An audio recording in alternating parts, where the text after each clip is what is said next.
And Courtney, we know now that the president's national security team is warning that another terror attack in Kabul is likely. We heard the press secretary, Jen Psaki, describe the threat as active, ongoing, and acute. And earlier today, the Pentagon spokesperson said the threats are specific and credible. So how is the Pentagon preparing right now?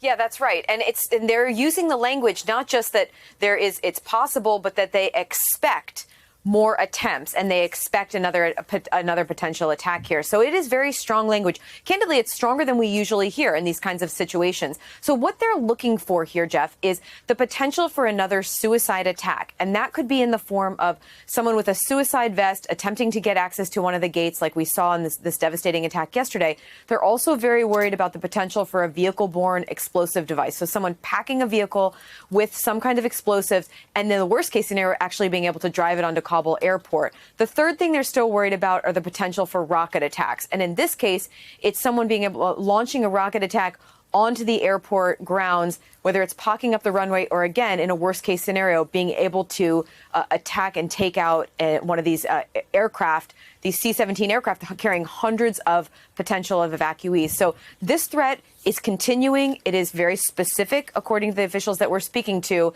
and the military is continuing to plan for the eventuality, Geoff.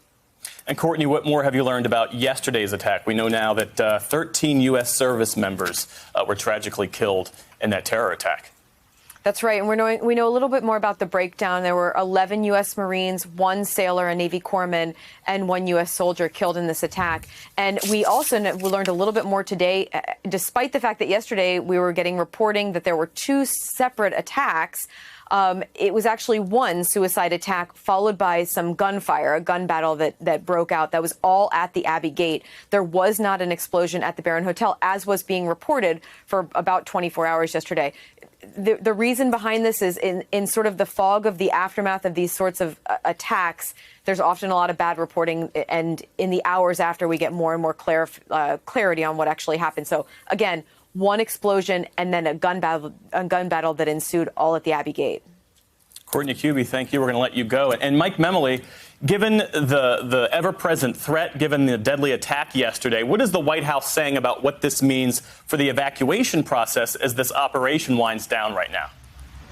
Well, Geoff, you hear that the White House is preparing for the end of one phase here, the military drawdown ahead of that August 31st deadline, and then the eventual transition to a much more uncertain phase on many levels. What happens without the U.S. military present when they're still making a commitment to be getting out any Americans and our Afghan partners that remain? In terms of the former, the drawdown of the military presence, this is a very sensitive period. You've heard that from a number of officials, both at the White House and the Pentagon.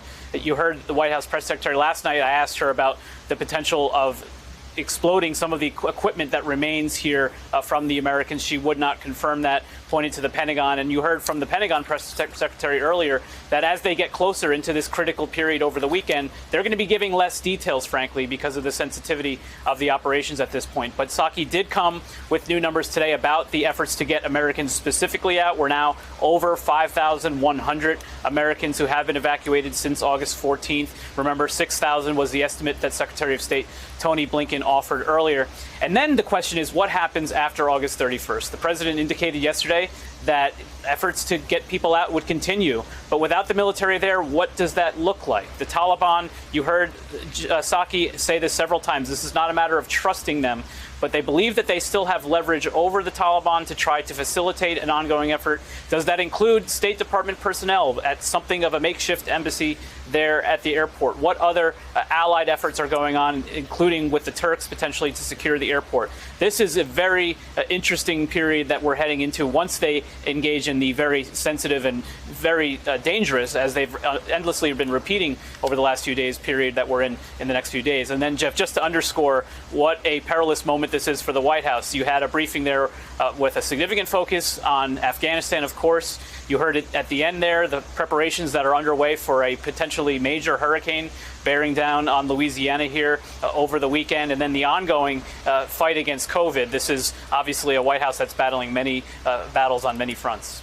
Yeah, absolutely. And Colonel Christopher Kolenda, I want to bring you in on a point that Mike Memoli was making about what does this evacuation process look like after the end of the month.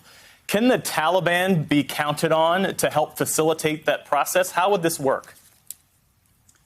Well, I think, first of all, my heart goes out to the people who lost their lives and their loved ones yesterday, both American and Afghan. There were, in addition to the 13 service members, 90 plus Afghans who lost their lives.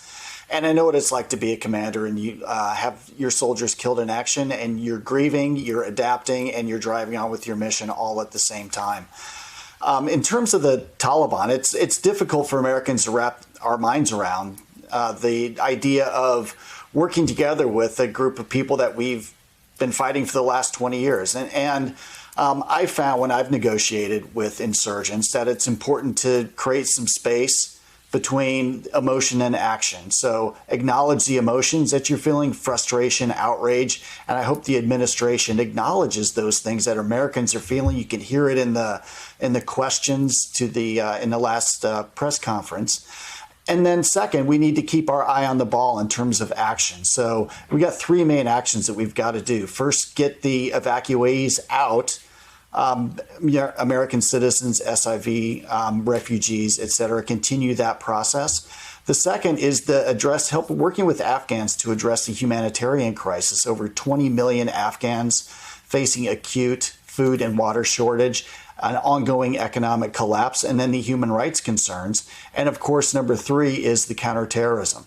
So we're going to take one of two options. One is turn our backs on Afghanistan.